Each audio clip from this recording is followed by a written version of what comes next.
11. இயேசுவை மனிதராக உலகிற்கு கொண்டு வந்த கருவியான மரியாவை கடவுளின் தாய் என எப்படி அழைக்க முடியும்? கடவுளின் தாய், இதோ கன்னி கருவுற்று ஓர் ஆண்மகவை பெற்றெடுப்பார், அக்குழந்தைக்கு இம்மானுவேல் எனப் பெயரிடுவர் என்று இறைவாக்கினர் வாயிலாக ஆண்டவர் உரைத்தது நிறைவேறவே இறைமகன் இயேசு மனிதரானார். கடவுளும் மீட்பருமானவரின் தாயாகுமாறு தனிப்பட்ட அருள் வரங்களாலும் அலுவல்களாலும் அணி செய்யப்பட்டவராக மரியா திகழ்கிறார். இறைவனின் திட்டத்தால் கன்னியாக இருந்து கொண்டே தாயாகும் வரம் பெற்றவர் மரியா. கணவரையே அறியாத அவர் தூய ஆவி நிழலிடத் தம் நம்பிக்கையாலும் கீழ்ப்படிதலாலும் இறைத்தந்தையின் மகனையே உலகில் பெற்றெடுத்தார். எனவே மரியாவின் தன்னுரிமையுள்ள ஒத்துழைப்பின் வழியாகவே கடவுள் மனிதராகி நம்மிடையே குடிகொண்டார் என்பது தெளிவாகிறது. நற்செய்திகளில் இயேசுவின் தாய் என்று அழைக்கப்ப டும் மரியா தம் மகனை பெற்றெடுக்கும் முன்பே அவரை ஆண்டவரின் தாய் என தூய ஆவியின் தூண்டுதலால் எலிசபெத் அழைத்தார்.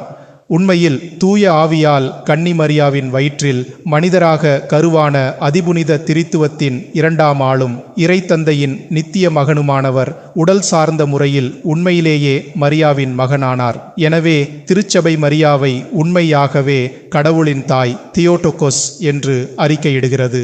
கண்ணுக்கு புலப்படாதவரும் உலகமே கொள்ள முடியாதவருமான கடவுளை தம் வயிற்றில் சுமந்து பெற்ற மரியாவை கடவுளின் தாய் என்று அழைப்பதில் எந்த தவறும் இல்லை.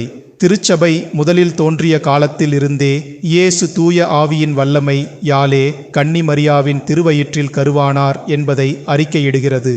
மனித வித்தின்றி தூய ஆவியின் வல்லமையால் இயேசு கருவான நிகழ்வை உடல் சார்ந்த நிலையில் உறுதிப்படுத்துகிறது. கன்னி கருத்தாங்குதலை இறைமகன் நம்மை போன்று மனிதரானதை உறுதிப்படுத்தும் அடையாளமாக திருச்சபை தந்தையர் காண்கின்றனர். எனவே அந்தியோக்கு புனித இக்னேசியு 2ஆம் நூற்றாண்டின் தொடக்கத்தில் இவ்வாறு கூறுகிறார்: தூய கன்னியே, நீர் உறுதியாக நமது ஆண்டவரை கருத்தாங்கினீர். மனிதரான நித்திய இறைமகனும் கடவுளுமானவரின் தாயாக இருப்பதால் மரியா உண்மையிலேயே கடவுளின் தாய்தான். உயிர்த்த இயேசுவின் அன்னையும் எங்கள் பாதுகாவலியுமான தாயே, நாங்கள் குறைந்த விசுவாசம் உள்ளவர்களாக இருக்கிறோம் என்பதை நீர் அறிவீர்.